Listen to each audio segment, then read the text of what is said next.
Hello movie lover, कैसे हैं आप सब। तो दोस्तों, आज की मूवी बहुत ही इंटरेस्टिंग होने वाली है।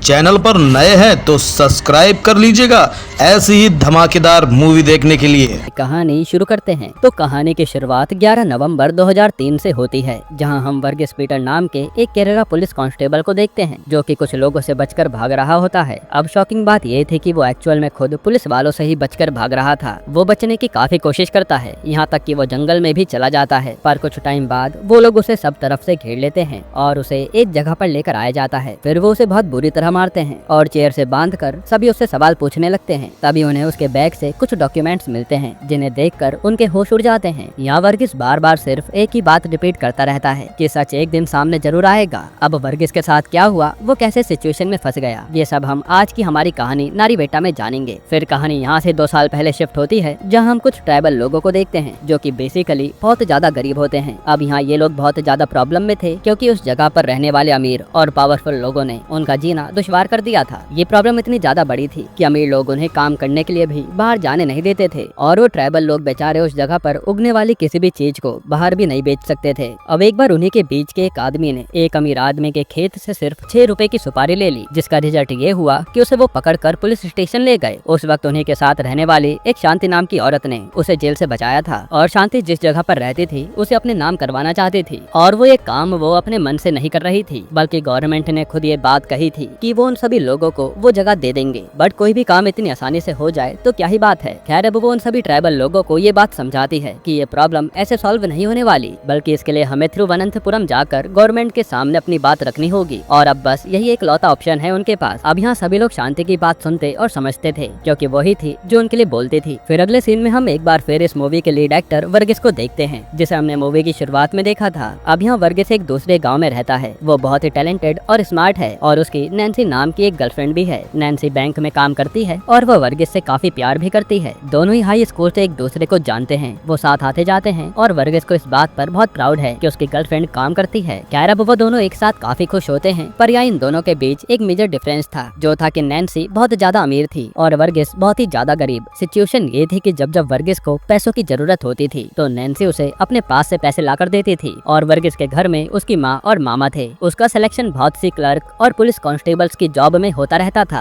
पर वर्गीस को इन सब में कोई भी इंटरेस्ट नहीं था। वो तो पीएससी की तैयारी कर रहा था, इसी वजह से उसे इस तरह की कोई जॉब नहीं करनी थी। यहाँ वर्गीस की माँ उसे बहुत समझाती थी कि उसे जॉब कर लेनी चाहिए, क्योंकि घर की कंडीशन ठीक नहीं है, पर वर्गीस को ये सारी बातें समझ नहीं आती थी, और वो अपनी लाइफ में एक गोल्डन चांस का वेट कर रहा था, जिसके अलावा वो कुछ भी नहीं करना चाहता था। अब प्रेजेंट में एक बार वर्गीस नैन्सी के घर में होता है, जहाँ वो दोनों रोमांस कर रहे होते हैं। तब ये सब नैन्सी के डैड देख लेते हैं और वर्गीस को बात करने के लिए बुलाते हैं। वो वर्गीस से उसकी नौकरी के बारे में पूछते हैं, जिसका उसके पास कोई जवाब नहीं होता। इसके बाद वो उसे उसके घर के बारे में पूछते हैं, जैसे कि उसकी फैमिली के पास कितनी जमीन है और उन लोगों का बेसिकली सोशल स्टेटस क्या है। पर यहाँ पर भी वर्गीस की हालत खराब हो जाती है। जहाँ नैन्सी के डैड के पास बहुत सारी जमीन और खेती थी, वहीं वर्गीस के घर वालों के पास तो इतनी कम जमीन थी कि वो लोग उस पर बस केले ही उगा पाते थे। खैर, अब इन सब सवालों से वर्गीस की काफी इंसल्ट होती है, जिसके बाद वो भारी मन से अपने घर चला जाता है। अब उसी दिन वर्गीस के नाम का लेटर आता है, जिसमें एक बार फिर उसका सिलेक्शन एक पुलिस कांस्टेबल की जॉब पर हो गया था, पर इस बार भी उसका ये जॉब करने का मन नहीं था। तब उसके मामा और उसकी माँ से समझाती हैं, पर वो अपनी जिद नहीं छोड़ता। फिर अगले दिन वो नैन्सी से मिलता है, जो उसे जॉब कर लेने के लिए कहती है। वो उसे बताती है कि अब उसके पिता उसके लिए दुबई वाले लड़कों के रिश्ते ला रहे हैं, और क्योंकि इस समय वर्गीस कुछ भी नहीं कर रहा और उसकी फैमिली कंडीशन भी ठीक नहीं है, इसी वजह से वो अपने घर में उसके लिए बात नहीं कर पाएगी, और इस वजह से अब उन्हें इस रिश्ते को ब्रेक दे देना चाहिए। फिर नैन्सी उससे वादा भी करती है कि वो उसका वेट करेगी, जिसके बाद वो वहाँ से चली जाती है। अब माँ के ताने, ब्रेकअप और घर की कंडीशन देखकर वर्गीस उस कांस्टेबल की जॉब करने के लिए तैयार हो जाता है। अब इसके कुछ टाइम बाद एक बार वर्गीस एक धरना देने वाले बुरे आदमी को फ्रस्ट्रेशन में बुरी तरह पीट देता है, जिससे उसके सीनियर ऑफिसर उस पर बहुत गुस्सा हो जाते हैं। वो उसे कहते हैं कि क्या उसे इतना भी नहीं पता कि किस पर हाथ उठाना चाहिए और किस पर नहीं। तभी बशीर नाम का एक दूसरा पुलिस ऑफिसर आकर उसे बचा लेता है। बशीर एक अच्छा आदमी था। वो अपने सीनियर को बताता है कि ये पुलिस कांस्टेबल अभी नया नया आया है, इसी वजह से ज्यादा कुछ भी पता नहीं है। असल में वर्गीस को ये जॉब नहीं करनी थी, इसी वजह से वो साथ ही साथ पीएससी की तैयारी जारी भी कर रहा था। अब जब बशीर को ये बात पता चली तो उसके अंदर वर्गीस को लेकर और ज्यादा दया आ जाती है। फिर एक दिन उन्हें बताया जाता है कि वायनाड में कुछ लोग एक आंदोलन कर रहे हैं और क्योंकि बात ज्यादा बढ़ सकती है इसी वजह से पुलिस को वहाँ जाना होगा। अब वर्गीस वहाँ जाना नहीं चाहता था क्योंकि उसे पढ़ाई करनी थी, पर उसके सीनियर उसकी किसी रिक्वेस्ट को नहीं मानते और आखिरी में उसे जाना ही पड़ता है। अब पूरे दिन ट्रैवल करने के बाद वो सभी लोग वायनाड पहुँच जाते हैं, जहाँ बहुत से वही ट्राइबल लोग अपने घर को पाने के लिए आंदोलन कर रहे होते हैं, जिन्हें शांति लीड कर रही थी। उन लोगों का धरना काफी खतरनाक तरीके से चल रहा था, जिस वजह से बहुत सी पुलिस फोर्स को वहाँ बुलाया गया था। अब कुछ ही देर में IPS officer DIG R Keshav Das आ जाता है। अब केशव दास एक बहुत ही सख्त ऑफिसर था, इस वजह से लोग उसके सामने कम बोलते थे और फिर केशव दास यहाँ लोगों को इंस्ट्रक्शन देकर चला जाता है। फिर अगली सुबह वर्गीस ड्यूटी कर रहा होता है, तभी केशव दास आकर वर्गीस को बुरी तरह डांटने लगता है। असल में वर्गीस का थमी नाम के ट्राइबल आदमी के साथ उसके कुत्ते के लाइन क्रॉस करने पर झगड़ा हो गया था। ये बात इतनी बड़ी हो गई थी कि सभी पुलिस वालों को उन्हें रोकने आना पड़ा था। यहाँ केशव दास वर्गीस से कहता है कि अगर तुम्हारा दिमाग इसी तरह खराब रहा तो तुम सस्पेंड हो जाओगे और तुम हमारा नाम भी खराब करोगे। फिर वो उसे अपना गुस्सा शांत रखने के लिए कहता है। इन्हीं सब के बीच बशीर और वर्गीस के बीच में एक अच्छा कंडीशन डेवलप हो जाता है और जब भी कोई वर्गीस को परेशान करने की कोशिश करता तो बशीर हर बार आकर उसे बचा लेता था। अब कुछ समय बाद वहाँ कुछ पॉलिटिशियंस आते हैं जो उन ट्राइबल लोगों से कहते हैं कि हम आप लोगों को अच्छा खाना देंगे, आपकी जरूरत का सभी सामान भी देंगे और कुछ दिनों बाद दूसरी जमीन भी, इसलिए आप लोग जल्दी से जल्दी इस आंदोलन को खत्म कर दीजिए। अब ये सब सुनकर शांति कहती है कि हम लोग बिना अपनी जमीन लिए यहाँ से नहीं जाएंगे, क्योंकि अगर हमें अच्छा खाना मिल भी जाएगा तो भी रहना तो हमें वहीं है, इसलिए हमें बस हमारी जमीन दे दीजिए ताकि हम आराम से रह पाएं। पिछली बार भी आप लोगों ने ऐसा ही एक झूठा वादा किया था, इसलिए इस बार ये आंदोलन खत्म तभी होगा जब हमारी मांगे पूरी होंगी। वहीं दूसरी तरफ बशीर वर्गीस को समझाता है कि तुम्हें अपना गुस्सा शांत रखना चाहिए, क्योंकि अगर ऐसा ही रहा तो ये लोग तुम्हें जॉब से निकाल देंगे। इसी बीच एक रात वो ट्राइबल लोग अपना एक कल्चरल इवेंट करने लगते हैं, जिस बीच पुलिस के लोग चुपके से जाकर उनका पानी का तालाब गंदा कर देते हैं ताकि वो लोग यहाँ से चले जाएं। पर इस बात पर वो ट्राइबल लोग और भी ज्यादा गुस्सा हो जाते हैं और वहीं आंदोलन करते रहते हैं। अब कुछ दिनों बाद वहाँ आर्मी का एक ग्रुप आता है जो कि पुलिस वालों को बताता है कि इन आंदोलन के लोगों के बीच में कुछ माओवादी लोग भी हैं, इस वजह से हम लोग आपकी प्रोटेक्शन करने के लिए यहाँ पर आए हैं। अब ये सब सुनकर केशव दास कहता है कि अभी तक तो हमें ऐसा कोई भी दिखा नहीं है, पर फिर भी हम उन लोगों को ढूंढने की कोशिश करेंगे। तभी वो कहता है कि अगर इन लोगों के बीच माओवादी हैं तो उनका कैंप जरूर जंगल में होगा। इसके बाद सोल्जर्स पुलिस कांस्टेबल्स के साथ कुछ ग्रुप्स में जंगल में सर्च करने के लिए चले जाते हैं। पहले तो बशीर और वर्गीस साथ में थे, पर कुछ ही देर बाद वो दोनों भी अलग अलग हो जाते हैं। पर जंगल में उन्हें किसी तरह के कैंप्स नजर नहीं आते और धीरे धीरे पुलिस की सारी सर्च टीम वापस आ जाती है। हालांकि बशीर अभी तक वापस नहीं आया था, जिसके बारे में जब वर्गीस केशव दास से बात करता है तो वो उसे कहता है कि वो कोई छोटा बच्चा नहीं है, कुछ ही देर में वापस आ जाएगा। अब अगली सुबह वर्गीस की नजर थम्मी के पास खेल रहे कुछ बच्चों पर पड़ती है जो कि एक वॉकी टॉकी से खेल रहे होते हैं। अब क्योंकि बशीर वॉकी टॉकी पर ही कोई जवाब नहीं दे रहा था, इस वजह से वर्गीस को लगता है कि शायद वो वॉकी टॉकी बशीर का होगा। तब वर्गीस केशव दास को ये सब बताता है और केशव दास चुपके से थम्मी को उठवाने का ऑर्डर दे देता है। इसके बाद उसकी जम के धुलाई होती है, पर थम्मी बस यही कहता रहता है कि उसने किसी को भी नहीं देखा और उसे किसी के बारे में कुछ भी नहीं पता। अब यहाँ थम्मी को देखकर सच में लग रहा था कि शायद उसे कुछ भी नहीं पता होगा। फिर अगली सुबह बशीर के साथ जो सोल्जर गया था वो काफी जख्मी हालत में वापस आता है। ये देखकर तो वर्गीस का शक रियलिटी में बदल जाता है और ये कंफर्म हो जाता है कि बशीर की जान खतरे में है। इसलिए अब वर्गीस केशव दास से बशीर को ढूंढने के लिए एक बार फिर जंगल में जाने के लिए कहता है। ये सुनकर केशव दास वर्गीस के साथ एक सर्च टीम को जंगल में जाने के लिए ऑर्डर दे देता है। फिर जंगल के अंदर जब वो लोग नदी के पास पहुँचते हैं तो वर्गीस के होश उड़ जाते हैं। वो देखता है कि बशीर वहाँ एक चेयर से बंधा हुआ बैठा है। अब यहाँ बशीर को बुरी तरह से टॉर्चर किया गया था और वो पहले ही मर चुका था। ये सब देखकर वर्गीस बुरी तरह टूट जाता है। फिर जब वो वापस आकर सारी डिटेल्स केशव दास के साथ शेयर करता है तो केशव दास कहता है कि मुझे लगता है कि ये सब उन्हीं माओवादी लोगों का काम है, क्योंकि जंगल में कैंप तो उन्हीं के थे। पर अब वर्गीस जानता था कि बात यहाँ कुछ और ही है, क्योंकि जंगल में तो उसे ऐसा कुछ भी नहीं मिला। इसी वजह से वो सोल्जर से मिलने के लिए जाता है, क्योंकि उसे पता चल चुका था कि बशीर को किसने मारा था और वो कोई और नहीं बल्कि उसके साथ गया वो सोल्जर ही था, क्योंकि उसका चाकू उसे बशीर की बॉडी के पास मिला था। अब यहाँ वो सोल्जर वर्गीस को देखते ही घबरा जाता है और अचानक ही उस पर हमला कर उसे बुरी तरह मारता है और यहाँ वर्गीस उससे लड़ नहीं पाता, क्योंकि वो तो एक नॉर्मल पुलिस वाला था। उसे यहाँ इस बात का एहसास हो रहा था कि किस तरह बशीर सर भी कुछ इस तरह ही तड़प रहे होंगे जब उस सोल्जर ने उन पर अटैक किया होगा, और यहाँ वो बुरी तरह उससे मार खाता रहता है। इन सब के बाद वो ये सारी बात बताने एक बार फिर केशव दास के पास जाता है, पर केशव दास की बात सुनकर तो उसके होश उड़ जाते हैं। वो उसे एक पुलिस वैन में लेकर जाता है और तभी पीछे से कुछ कमांडो आकर वैन को बंद कर लेते हैं। उस वक्त वर्गीस को ये रियलाइज होता है कि ये सब कुछ केशव दास का ही फैलाया हुआ जाल है। इसके बाद केशव दास कहता है कि मुझे तो ये सब पहले से ही पता है, ये सब कुछ ऊपर से प्रेशर आने की वजह से हुआ है। तुम शुक्र मनाओ कि तुम्हारी जिंदगी बच गई, क्योंकि तुम भी मरते मरते ही बचे हो। कभी कभी हमें इस तरह के सैक्रिफाइस करने पड़ते हैं। ये सब सुनकर वर्गीस को बहुत गुस्सा आ रहा था, जिसके बाद वर्गीस को केशव दास और वो सोल्जर्स काफी मारते हैं क्योंकि वो बशीर के लिए इंसाफ मांग रहा था। फिर यहाँ केशव दास वर्गीस को बताता है कि उसे ऊपर से बहुत प्रेशर था, इसी वजह से उनके किसी ऑफिसर को तो मरना ही था ताकि वो लोग उसका इल्जाम उन ट्राइबल लोगों पर लगा सके। और अब क्योंकि शांति ने उसका प्रपोजल ठुकरा दिया है, इसलिए अब वो लोग बशीर की मौत का इल्जाम उन लोगों पर लगा देंगे, जिसके जरिए वो उन्हें यहाँ से भगा सकते हैं। फिर अगले दिन यही होता है, पुलिस वाले उन ट्राइबल लोगों को बुरी तरह बशीर को मारने के आरोप में मारने लगते हैं और वो उनकी झोपड़ी तक तोड़ देते हैं, जिससे सभी ट्राइबल लोगों को बुरी तरह से मारा जा रहा था। तभी अचानक इस तरह की आवाजों से वर्गीस भी उस वैन से बाहर आ जाता है और अब क्योंकि वर्गीस को सच्चाई पता थी, इसलिए वो उन ट्राइबल लोगों को बचाने की कोशिश करता है, पर वो अकेला कितने ही लोगों को बचा सकता था। फिर कुछ ही देर में पुलिस ऑफिसर को उन लोगों पर शूट करने के ऑर्डर दे दिए जाते हैं, जिससे कई सारे लोग मारे जाते हैं और वो पुलिस वाले लोगों को जानवरों की जैसे मार रहे थे, जिनमें से 5 लोगों को तो वर्गीस के सामने ही मारा गया था और उनमें एक 7 साल की छोटी बच्ची भी थी। अब अपने किए गए गुनाहों को छुपाने के लिए उन मरे हुए लोगों को जलाकर वहीं दफना दिया जाता है। इस तरह की क्रूरल्टी को वर्गीस ने पहली बार देखा था और उसने कभी सपने में भी सोचा नहीं था कि पुलिस इतनी ज्यादा करप्ट भी हो सकती है। हालांकि अब वो चैन की सांस भी नहीं ले पा रहा था। वहीं केशव दास और बाकी लोग ये जानते थे कि वर्गीस अपना मुंह खोलने की गलती नहीं करेगा, क्योंकि अगर उसने ऐसा किया तो उसकी जान भी खतरे में आ जाएगी। अब कुछ दिनों बाद वर्गीस नैन्सी से मिलता है और उसे सारी सच्चाई बता देता है। ये सब सुनकर नैन्सी कहती है कि ये तो बहुत गलत है, उन सभी पुलिस वालों ने बहुत बुरा किया है और वर्गीस तुम उन्हें छोड़ना मत, चाहे तुम्हें ये जॉब क्यों ना छोड़नी पड़े, मैं तुम्हारे साथ हूँ और हमेशा रहूंगी। इन सब के बाद कहानी प्रेजेंट में शिफ्ट होती है और हमें वही सीन दिखाया जाता है जब वर्गीस पुलिस वालों से बचकर भाग रहा था और जब वो लोग वर्गीस को पकड़कर एक रूम में बंद कर देते हैं तो वहाँ कुछ देर बाद केशव दास आता है। वो वर्गीस से कहता है कि मैंने सुना है कि तुम हमारे खिलाफ कंप्लेन करने वाले हो, जो काम हमने इतनी सफाई से किया है तुम उस पर पानी डालना चाहते हो, तुम्हारे पास अब भी मौका है, अपना मुंह बंद कर लो, वरना अब देखो मैं तुम्हें कैसे फंसाता हूँ और जो 5 लोग मरे हैं ना, मैं उसका आई विटनेस तैयार करूंगा और फिर तुम्हें उस केस में फंसा दूंगा, उसके बाद देखते हैं कि तुम कैसे बचते हो। ये सब सुनकर वर्गीस कहता है कि चाहे तुम कुछ भी कर लो, मैं तो पहले ही जीत चुका हूँ, क्योंकि सच्चाई की ही जीत होती है। अब यहाँ से सीन एक दिन पहले शिफ्ट होता है, जहाँ वर्गीस बहुत से पुलिस स्टेशन में जाकर उन लोगों की कंप्लेन फाइल करने की कोशिश करता है, पर कोई भी कोशिश उसकी काम नहीं आती, क्योंकि केशव दास की पहचान बहुत ऊपर तक थी। अब ये सब देखने के बाद वर्गीस कोर्ट का सहारा लेता है और वो शांति और उन सभी ट्राइबल लोगों से मिलता है जो इस समय जेल में थे। तब यहाँ सभी लोग वर्गीस का साथ देने के लिए मान जाते हैं। इसके बाद वर्गीस किसी तरह से उन 5 लोगों के मरने के सारे सबूत ले आता है, जिससे कोर्ट में उसकी बात सच साबित हो जाती है और कुछ ही दिनों में केशव दास को जेल भी हो जाती है। यानी वर्गीस ने अपनी हिम्मत के दम पर केशव दास को जेल पहुंचा दिया और उन ट्राइबल लोगों को इंसाफ मिल गया। यहीं पर ये मूवी खत्म होती है। हाँ तो दोस्तों, आज की ये वीडियो आपको कैसी लगी? अच्छी लगी हो तो एक लाइक कर देना, चैनल को सब्सक्राइब कर लेना और